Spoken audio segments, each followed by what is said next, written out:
Video থেকে কিন্তু প্রশ্ন অবশ্যই কমন এবং এখানে কিন্তু মাইন্ডটা তোমার সেট আপ হয়। আসসালামু আলাইকুম, এসএসসি পরীক্ষার্থী 2025 শেষ মুহূর্তে সেরা সাজেশন বাছাই করা 30টা এমসিকিউ তোমাদের সামনে তুলে ধরলাম।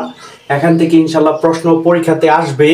তোমরা একটু খেয়াল করো, আমরা তোমাদের সামনে যে প্রশ্নটা তোমাদের সামনে তুলে ধরছি সেটা হলো বাংলা ফার্স্ট পার্ট। একটু খেয়াল করো। 1 নাম্বার, সাহিত্যের কোন শাখা সর্বাধিক পঠিত? এখানে আনসার হবে উপন্যাস। এটা ভেরি ইম্পর্টেন্ট। আমাদের আনসার হবে কি? উপন্যাস। 2 নাম্বার, তোমরা কিন্তু এক নজর দেখে যাবা, ভিডিও থেকে কিন্তু প্রশ্ন অবশ্যই কমন এবং এখানে কিন্তু মাইন্ডটা তোমার সেট আপ হয়। 2 নাম্বার, চির উন্নত মমশির চরণটি স্বাধীনতা এ শব্দটি কিভাবে আমাদের হলো? কবিতার কোন ভাবকে ধারণা করে? এখানে আনসার হবে কি? সংগ্রামী চেতনা। এটা ভেরি ভেরি ইম্পর্টেন্ট। এটা অনেকে মিস্টেক করছে, অনেকে কিন্তু এটা মিস্টেক করে। চির উন্নত মমশির এই চরণটি স্বাধীনতা এই শব্দটি কিভাবে আমাদের হলো? কবিতার কোন ভাবকে ধারণা করে? সংগ্রামী চেতনা। অনেকে অধিকার চেতনাকে আনসার হিসেবে করবে, আত্মত্যাগী মনোভাবকে, কিন্তু কৌশলী ভাবকে, কিন্তু আনসার হবে কি? সংগ্রামী। কারণ যেহেতু চির উন্নত মমশির স্বাধীনতাকে ফোকাস করছে, তখন আনসার হবে কি? সংগ্রামী। ক্লিয়ার? বুঝতে পারছো সবাই? ওকে, পরবর্তী কোশ্চেন আপনি একটু খেয়াল করবো যে ঝর্ণাতে মানে ঝর্ণার গান কবিতায় কোন পাখি চাঁদের আলো গান করে তৃপ্তি হয়? এখানে হলো কি যে প্রশ্ন বলছে কিন্তু চকুর। আনসার হবে কি বলতো? চকুর। Very important. এখানে ঝর্ণার গান কবিতায় চকুরকে পাখির চাঁদের আলোর পান করে তৃপ্তি পায়। এখানে আনসার হবে কি? চকুর। Very important. পরবর্তী কোশ্চেনের দিকে তাকাই, একটু খেয়াল করো।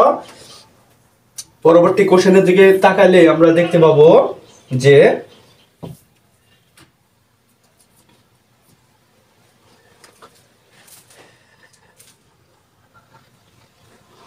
তারপরে দেখো 4 নাম্বার প্রশ্ন। এখানে কিন্তু একটা উদ্দীপক দেওয়া আছে, উদ্দীপক থেকে কিন্তু মিনিমাম 4টা প্রশ্ন করে। উদ্দীপকে অনেকেই ভুল করে। আমরা একটু দেখবো নিচের উদ্দীপকটি পরে 4 ও 5 নং প্রশ্নের উত্তর দাও। গাছগাছালি শেখর, তারপরে ব্যবস্থা সূচক সবাই গেলে, এই ব্যাপারে বলে পালাই বেগল ছায়ার ওষুধ খেলে। এখানে উদ্দীপকের চেতনায় বিশ্বাসী বহির্বিন নাটকের কোন চরিত্র? এখানে কিন্তু বহির্বিন নাটক থেকে ফোকাস করা হয়েছে। একটু খেয়াল করো। তাহলে আমাদের আনসার হিসেবে আমরা দেখেছি কিন্তু খুদে যাও। এখানে বহির্বিন নাটকের কোন চরিত্র, কার কথা বলা হয়েছে? এই অপশনে আমরা দেখতে পাচ্ছি খুদে যাকে কারেক্ট করা হয়েছে, কারণ খুদে যার কথা কিন্তু এখানে বলা হয়েছে। 5 নাম্বার, উক্ত সামঞ্জস্যপূর্ণ চরিত্রের প্রকাশ পেয়েছে কোথা থেকে? আনসার হবে কি? কুসংস্কারতা, ধর্মীয় বীরতা নাকি অনুশোচনা? আমরা একটু খেয়াল করবো। এখানে কুসংস্কারতা এবং ধর্মভীরুতা, এখানে ধর্মভীরু সম্পর্কে বলা হয়েছিল এবং কুসংস্কারতা সম্পর্কেও বলা হয়েছিল। পরবর্তী কোশ্চেন আমরা যাব। তোমরা কিন্তু এক নজর দেখবা, এখান থেকে প্রশ্ন পরীক্ষাতে কমন পড়বে ইনশাআল্লাহ। 6 নাম্বার, তায়েব সৌদি আরবের কোন অঞ্চলের উর্বর প্রদেশ? এটা কিন্তু তায়েব যেহেতু উর্বর অঞ্চলে, কোন অঞ্চলের কথা বলা হচ্ছে সেটা কিন্তু হবে দক্ষিণ অঞ্চলের পূর্ব প্রদেশ। তায়েবটা দক্ষিণ অঞ্চলের পূর্ব প্রদেশ। এটা কোথায়? সৌদি আরবের। তাহলে তায়েবটা হলো সৌদি আরবের দক্ষিণ অঞ্চলের পূর্ব প্রদেশ। তোমরা খালি একটু আমার সাথে দেখো। 7 নাম্বার, এখানে দেখো আসামি নেই এক পাশে পড়ে আছে। এখানে আমরা নিচের কোনটাকে বেস্ট আনসার হিসেবে দেখতেছি? সেটা হলো কাঠের গুড়া। আনসার হবে কি? কাঠের গুড়া। 7 নাম্বার আনসার, সঠিক আনসার। আচ্ছা, পরবর্তী প্রশ্নের দিকে একটু তাকাই। পরবর্তী প্রশ্নটা একটু খেয়াল করো। এখানে যে পল্লী জননী কবিতার মূল কথা কি ছিল? দেখো ভেরি ভেরি ইম্পর্টেন্ট একটা প্রশ্ন। পল্লী জননীর যে মূল কথাটা কি ছিল? পল্লী জননীর মূল কথাটা কি ছিল? একটু খেয়াল করো সবাই।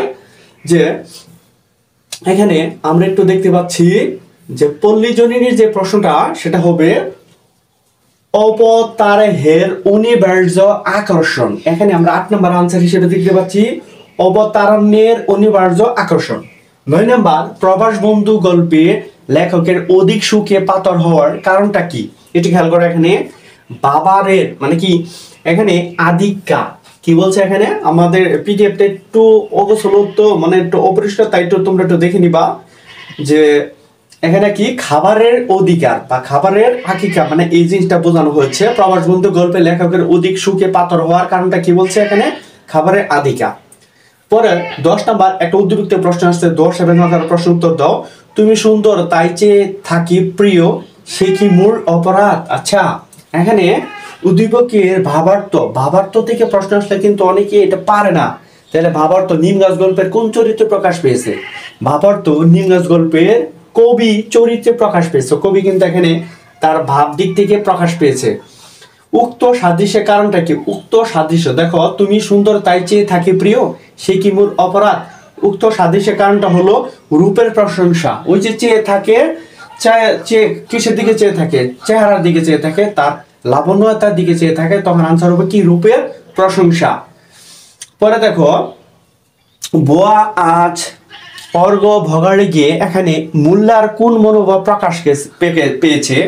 মোল্লার যে কোন মনোভাবটা বা ইঙ্গিতটা প্রকাশ পেয়েছে সেটা হলো কি? তিরস্কার। সে কিন্তু এখানে তিরস্কার করেছে, তাই তিরস্কারটা প্রকাশ পেয়েছে। 13 নম্বর, জীবন সঙ্গীত কবিতায় প্রাতঃস্মরণীয় হওয়ার জন্য কোনটিকে গুরুত্ব দেওয়া হয়েছে? আমাদের আনসার হবে কি? কর্ম। আমাদের আনসার হবে কি?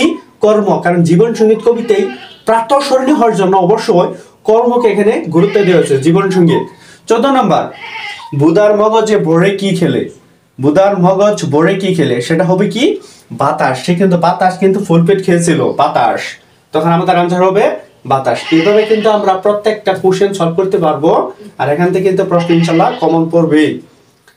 তো এইভাবে আমরা পরবর্তী কোশ্চেন আজকে রাত্রে পিডিএফটা তোমাদের সামনে দিয়ে দিব, এবং তোমরা কিন্তু এক নজর দেখে নিবা, ইনশাআল্লাহ কমন পাবা।